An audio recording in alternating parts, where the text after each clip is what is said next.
그러자 감사는 얼굴이 사색이 되어 부들부들 떨었다. 이혜진이 자리를 뜨려 하자 감사가 겨우 입을 열었다. 공주마마, 살방도가 없겠습니까? 장담할 수 없군요. 직접 용서를 빌어봐요. 이혜진의 이 말에 감사는 용기를 내어 이해나에게 갔다. 낭자, 정말 송구합니다. 못난 아들 대신 이렇게 빈이 너그러이 용서해 주시기 바랍니다. 이해나가 감사와 홍인원을 번갈아 쳐다보다 말했다. 됐어요. 두 분이 진심으로 뉘우치고 잘못을 비니 이번만은 없던 거로 하겠어요. 하고는 뒤도 돌아보지 않고 땅을 박차 하늘 높이 치솟아 순식간에 하늘 저 너머로 사라졌다. 이혜진이 감사에게 한마디를 던지었다. 홍 감사, 백성을 위한 정무를 펴세요. 전하를 대신해 지켜볼 거예요.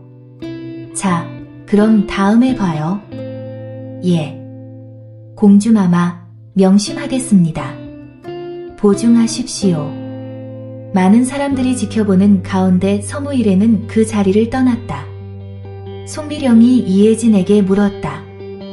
언니, 좀 전에 감사에게 뭐라고 말한 거예요? 예나를 전하의 여자라고만 한마디 했어. 전하의 여자라고요? 처음 들어요. 그럴 거야. 그러나 굳이 말할 필요도 없었고 말이야. 서무가 듣고 있다가 끼어들었다. 어떻게 된 거요? 아, 그러고 보니 지난번 개천에서 전하와 둘째 사저의 얘기를 해준다고 하였었는데 아직 듣지 못하였소. 도대체 어찌 둘째 사저가 전하의 여자가 된 것이오? 어쩔 수 없이 이혜진은 우리만의 비밀이니까 누구에게도 특히 이혜나에게는 절대로 말하지 말라는 다짐을 받고 둘의 얘기를 해주었다. 그랬었군요. 전하의 첫사랑인가요? 처음으로 여인에 대한 애정을 예나에게 느끼다. 뭐 이런 거군요. 예나를 보면 전하도 애가 탈만해요. 그렇긴 하오. 고금에 걸쳐 금상에게 반말을 하고 전하의 이름을 불렀던 여인이 몇이나 있었겠소? 아, 가만, 그러고 보니 아까 둘째 사저의 말 중에 전하의 이름을 들은 것 같소. 그렇다면 옥무란 잠은 전하가 둘째 사저에게 선물한 것이오? 맞아요. 그러니 예나가 더욱 화가 날 수밖에요. 예나의 머리가 산발이 된 것은 그녀의 안중엔 없었고 오로지 전하가 선물한 그 비녀만이 소중했던 거예요. 언니, 그래도 예나가 신중하긴 해요. 그렇게 화가 났음에도 자제심을 발휘하여 홍인원을 죽이지는 않았잖아요. 그게 다 일연선사 때문이 아니겠어? 사저, 그럴 것이오. 일연선사는 불심 중에서 자비를 으뜸으로 친다 들었소. 얘기를 하며 가노란히 저 앞에서 이해나가 이들을 기다리고 있었다. 언니들, 그리고 사제, 예나, 오늘 아주 의연했어. 그토록 화가 났음에도 머리카락을 자르기만 했으니 이 언니가 탄복을 금치 못하겠어. 그래, 예나. 멀리서 보니 얼음공주 같았지 뭐야. 그래요, 둘째 사저. 내 가슴이 설렜소. 언니들 그리고 사제. 왜들 이래요? 예진 언니 덕분이에요. 언니가 없었다면 일이 이렇게 쉽게 끝나지는 않았을 거예요. 이해나가 얼굴이 붉어지며 수줍은 듯이 말했다. 객주. 서무 일행은 차 한 잔을 마시며 담소를 즐기고 있었다. 사환이 이들에게 오더니 물었다. 송미령 낭자가 누구십니까? 예, 내가 송미령이에요. 객주 밖에서 어느 분이 이걸 전해주라고 합디다. 송미령이 받아보니 피봉에 아무것도 적혀있지 않았다. 내지를 꺼내 읽어 내려갔다. 송낭자, 한문수요. 실례인 줄, 무례인 줄 알면서도 이렇게 붓을 들었소. 못 뵌 지 불과 하루임에도 낭자를 향한 그리움 주체할 수 없구려. 난 내일 평양을 떠나오. 떠나기 전 한번 보고 싶소. 몇 마디 얘기라도 나눌 영광을 주시오. 밖에서 기다리겠소. 한문수가 송미령 낭자에게. 송미령은 다 읽고 나서 난처한 얼굴이 되었다. 이혜진이 물었다. 한선비지? 영매. 떠나기 전 영매의 얼굴이라도 보고 가려고 기다리는 것 같은데 나가보아. 송미령은 한문수의 청을 매정하게 거절할 수 없어 자리에서 일어나 밖으로 나갔다. 한문수가 송미령을 보고 기쁜 얼굴이 되어 반겼다. 송낭자. 나와 주엇구려. 고맙소. 떠나신다 하니 작별 인사라도 드려야 도리인 것 같아서요. 아무려면 어떻소? 이렇게 나와 준 것만으로도 황송하오. 낭자를 보고 가야 마음이 편할 것 같아서 말이오. 낭자.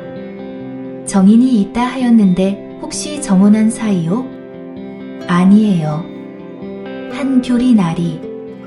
이 말에 한문수는 화들짝 놀랐다. 자기의 신분은 철저하게 가려져 있어 평양에서만큼은 아는 이가 없어야 했다. 그런데 멀리 파주에서 의원을 하고 있는 송미령이 그의 신분을 알고 있다니 이 어찌된 영문인지 몰랐다. 더군다나 그 다음 송미령이 덧붙인 말에 어안이 벙벙해져 할 말을 잃었다. 나리가 암행어사라는 것도 알아요. 한참을 송미령을 바라보며 할 말을 잊고 있었던 한문수가 겨우 입을 열었다. 낭자. 대체 나의 신분을 어찌 알고 있는 것이오? 예진 언니가 바로 공주마마예요. 한문수는 다시 한번 놀랐다. 의명공주라면 이민우로부터 들어서 잘 알고 있었다. 이번에 자기를 어사로 천거해 주신 분이 의명공주라는 사실도 알고 있었다. 이민호에게 들어서 의명공주는 강호의 여협으로 호방하고 거친 성격의 소유자일 거라고 짐작하고 있었지만 그날 본 의명공주는 자기의 짐작하고는 전혀 다른 예쁜 얼굴에 서글서글한 눈매를 가진 여인의 매력을 지닌 부드러운 여인이었다. 의명공주마마를 이름이요? 그래요. 나리와 소녀는 신분의 격차가 너무 큽니다. 하여 나리의 정인이 될 수가 없음이에요. 또한 소녀는 소녀 혼자만 좋아하는 분이 계세요.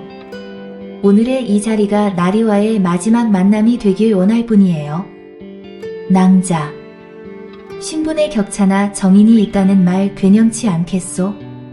오늘은 이만 가지만 파주로 낭자를 보러 가겠소. 나리. 소녀 만인당을 떠났어요. 그러니 찾아오셔도 만나지 못할 거예요. 그러하다면 갈 곳은 정하지 않았겠소? 아직요. 이 말에 한문수는 쓴웃음을 짓고는 말했다. 허, 이거 참 난감하오. 그럼 이대로 낭자와는 정녕 다시 만날 수 없는 것이오? 예, 나리. 그러니 단념하세요.